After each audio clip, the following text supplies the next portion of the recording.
इसमें एक कॉन्सेप्ट ये हमारा जो रह गया था, एरिया ऑफ रेक्टेंगल, इसको हमने शायद अभी नहीं बताया था, तो ये भी इसी में जोड़ देंगे पीछे वीडियो में।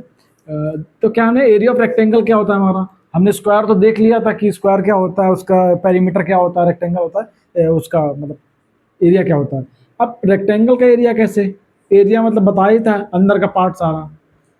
तो इसमें क्या होता है, केवल हम लोग एल इंटू बी कर देते हैं, यानी लेंथ का मल्टीप्लाई विड्थ के साथ कर देंगे तो हमारा क्या मिल जाएगा हमको, एरिया।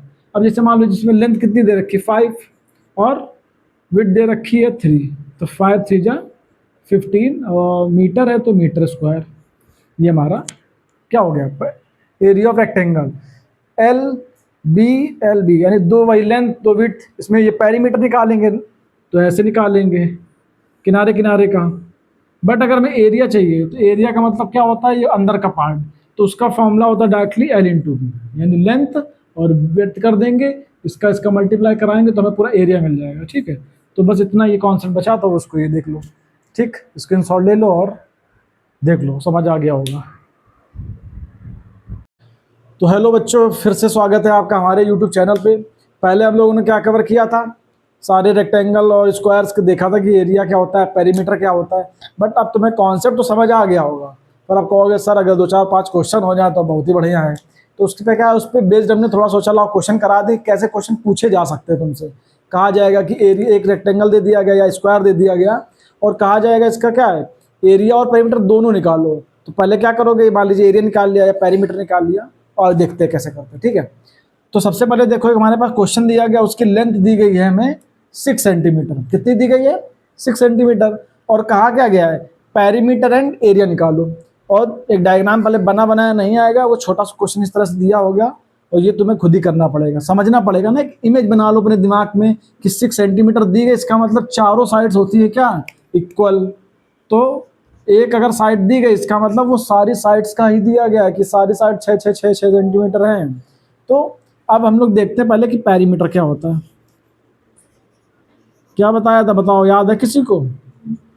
कॉमन में लिखो जल्दी फटाफट। पेरीमीटर होता है इसका, या तो सम ऑफ ऑल साइड्स कर दो, या फिर 4 इंटू साइड्स कर दो, या तो ये या तो ये। ठीक, तो हम लोग फॉर्मूले से सॉल्व करते हैं। 4 इंटू साइड, 4 और साइड कितनी दी गई हमको, 6 सेंटीमीटर। आंसर क्या आएगा, 24 सेंटीमीटर। ये क्या निकाला हमने, पेरीमीटर। ठीक, क्या किया सबसे पहले, हमको क्या दी गई थी, 6 सेंटीमीटर इसकी वो दी गई, लेंथ दी गई है, मतलब एक साइड, ये सारी हमारी क्या साइड है। और या तो हम सम ऑफ ऑल साइड्स कर देते तब भी मिल जाता पेरीमीटर, और फॉर्मूला लगा के किया तो भी मिल गया हमको क्या, हमारा आंसर। ठीक, अब तुमसे कहा जाएगा क्या, पेरीमीटर बताओ। पेरीमीटर तो निकाल ही दिया, सॉरी एरिया कहा जाएगा निकालो। तो एरिया का फॉर्मूला क्या होता है, आज तुम ही लोग बताओगे, हमें कुछ नहीं पता है। बताओ बताओ, एरिया होता है 4 इंटू, क्या, नहीं, साइड स्क्वायर। सब लोग बोल रहे होंगे कि 4 इंटू साइड, नहीं, साइड स्क्वायर होता है। तो साइड हमें कितना दी गई, या तो साइड की जगह ऐसे भी बोला जाएगा, लिख सकते हो ए स्क्वायर। ठीक, ए से डिनोट करते साइड को हम लोग। साइड कितनी दी गई है, 6, वो भी सेंटीमीटर। इसका स्क्वायर कर दो या 6 इंटू 6 लिख दो, बात एक ही है। क्या आ जाएगा, 6 6 जा 36, बस छोड़ दें यहीं पे, नहीं, सेंटीमीटर स्क्वायर। ये याद रखना है, पेरीमीटर के केस में केवल हम लोग क्या करेंगे, सेंटीमीटर लिखेंगे, और एरिया के केस में सेंटीमीटर स्क्वायर, या अगर मीटर दिया गया तो मीटर का स्क्वायर कर देंगे। ये हमारा क्या हो गया, 36 सेंटीमीटर स्क्वायर, ये हो गया एरिया। ठीक है, अब कुछ बताया, तो अब ये नया क्वेश्चन हमारे रेक्टेंगल के लिए। अब तुमसे कहा जाए कि एक रेक्टेंगल की लेंथ दी गई है और विड्थ दी गई है, हमको बताओ इसका क्या, पेरीमीटर और एरिया। पेरीमीटर पूछा जाएगा और एरिया भी, दोनों। ठीक, तो सबसे पहले हम लोग क्या कर लेते हैं, पेरीमीटर निकाल लेते हैं। पेरीमीटर क्या होता है इसका, वही बताया कि या तो सम ऑफ ऑल साइड्स कर लो, बार बार एक ही चीज़ बता रहे हैं तुमको, ध्यान रखना, या फिर क्या करोगे, 2l प्लस बी करोगे। अब देखो, एल कितना दिया गया है हमारा, ये एल है और ये वी है, यानी विड्थ हो गई। एल कितना दिया गया है 5 प्लस विड्थ कितनी दी गई है 3। पहले ब्रैकेट सॉल्व करेंगे, एक नहीं 1,00,000 बार बता चुके हैं, ब्रैकेट ही सॉल्व करेंगे बॉर्ड माउस के रूल से।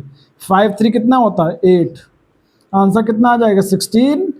आगे यूनिट क्या लगी है सेंटीमीटर, तो हो गया हमारा आंसर। ठीक, देख लो जल्दी जल्दी देखो, फिर हम क्या करें एरिया बताएं। इधर अपना देखते नोट करते रहना। अब मैं कराने जा रहा हूँ क्या एरिया। ठीक, एरिया में क्या करेंगे, अब यहाँ कंफ्यूजन ये होती स्क्वायर और रेक्टेंगल में केवल इतना ही डिफरेंस है, उसमें सारी साइड सेम होती तो उसका सीधा सीधा सा फॉर्मूला बन जाता है क्या, या तो साइड का स्क्वायर या फिर हम लोग क्या करते हैं साइड इंटू साइड कर देते हैं। बट इसके केस में थोड़ा सा डिफरेंस ये आ जाता है कि एल अलग दिए गए हैं, विड्थ हमारे दोनों जो दी गई चौड़ाई इसकी क्या अलग दी गई, तो इसका सीधा सा फॉर्मूला होता है एल इंटू बी। पीछे हम लोग शायद इसका रेक्टेंगल का एरिया नहीं बताया था हमने, तो नोट कर लो क्या एरिया एल इंटू बी होता है। ठीक, तो एल कितना दिया गया 5 और विड्थ कितना दिया गया 3, 5 3 जा कितना होगा 15, और वही एरिया के केस में जो भी यूनिट होगी उसका क्या लगा देंगे सेंटीमीटर स्क्वायर या मीटर स्क्वायर। ठीक, तो ये हमारा एरिया हो गया, ये हमारा क्या हो गया पेरीमीटर हो गया। तो क्या क्या आ गया था, लेंथ दी गई विड्थ दी गई, और ये हमारा डायग्राम ऐसे बना लेना तुम, सब कुछ लिखा है, एल की जगह एल रख दो, बी की जगह बी रख दो, ऐसे ही निकाल लिया ऐसे ही निकाल लिया। ठीक है, अब इसको नोट करो, बस खत्म, क्वेश्चंस इतने ही होंगे क्वेश्चन इसमें। बाकी कॉन्सेप्ट तुम्हारा क्लियर हो गया होगा, पीछे वीडियो अगर नहीं देखा तो वो देख लेना। ठीक है, नोट करो जल्दी, स्क्रीनशॉट ले उसका।